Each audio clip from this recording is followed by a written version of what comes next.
Hello, and welcome to GYDSU.com, the program that guides you through financial and life challenges.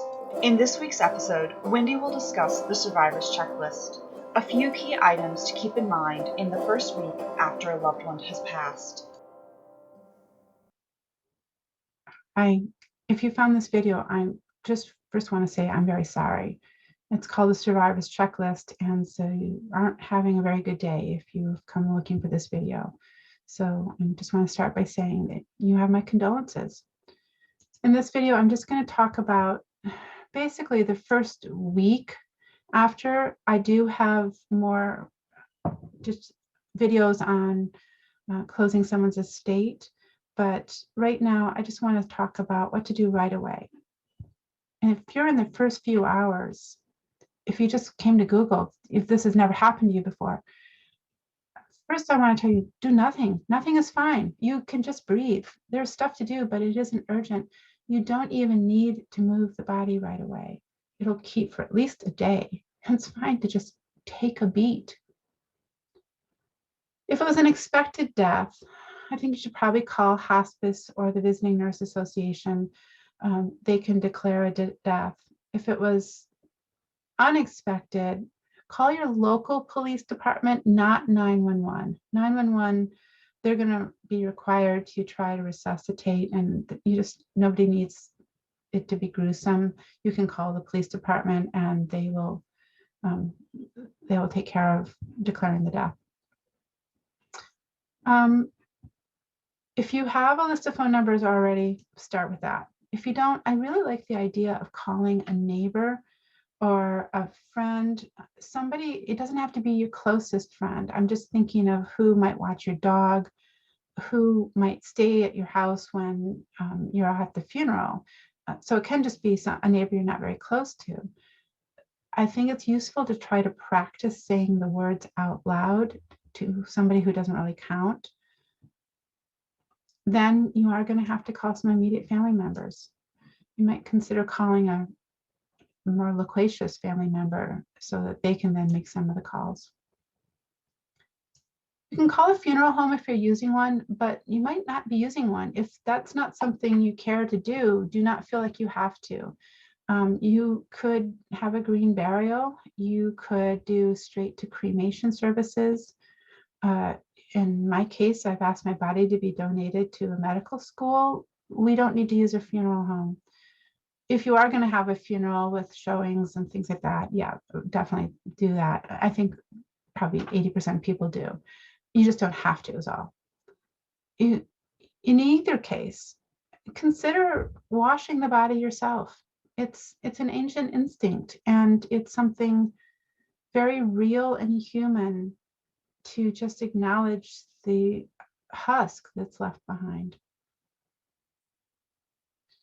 I think you also want to call the doctor's offices. You want to call work, yours and theirs. You want to call your spiritual advisor. In the next few days, I think it's a really good idea to spend some time trying to write an obituary. I'm a fan of genealogy, so for me, an obituary is just a lovely thing to find about somebody. I love them to say who their parents were and who their children were and even who their siblings were. But you can start out with a list. Just list some stuff freestyle. What's favorite movies or quotes, causes they volunteered in, places they were happiest. What memories make you smile through your tears to remember? I think it's a good idea to spend a little bit of money on this, publishing the obituary and the newspapers for the areas where the principal mourners were. One of the reasons you want to do this is because you don't want to keep having to tell people. And somebody comes up and says, how is so-and-so? And then you're the one stuck telling them. And then you are stuck trying to cheer them up over their grief, and instead of the other way around. Being in mourning is its own thing. I want you to claim that space. Being in mourning has a lot to do with bad memories. I'm not sure everybody knows this, but it's a good idea to get a sticky note dispenser and start writing sticky notes. Your brain uses a lot of its brain power feeling emotions. So when you are grieving, you're going to have a very poor memory. It's just how it goes. So another good idea is to just get a notebook as a central place to write down all the things associated with this. Who you want to send a thank you note to later, your memory about somebody saying something about the pet, whatever, just something. You probably want to call your financial person or the lawyer if there's a lawyer. You want to secure all the paperwork.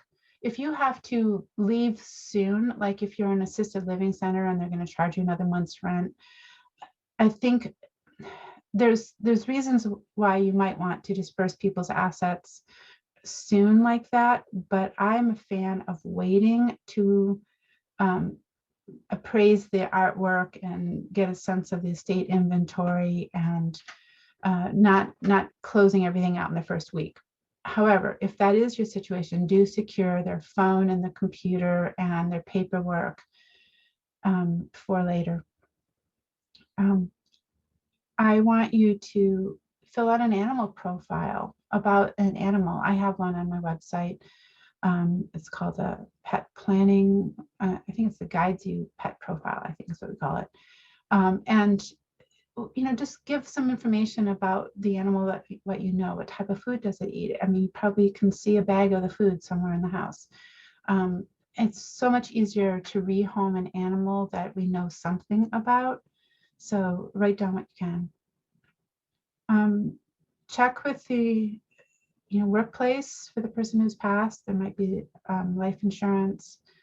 Some of the easy stuff you can do, call the medical supply company to come and remove hospital beds or other rented equipment and package up and secure meds for appropriate disposal.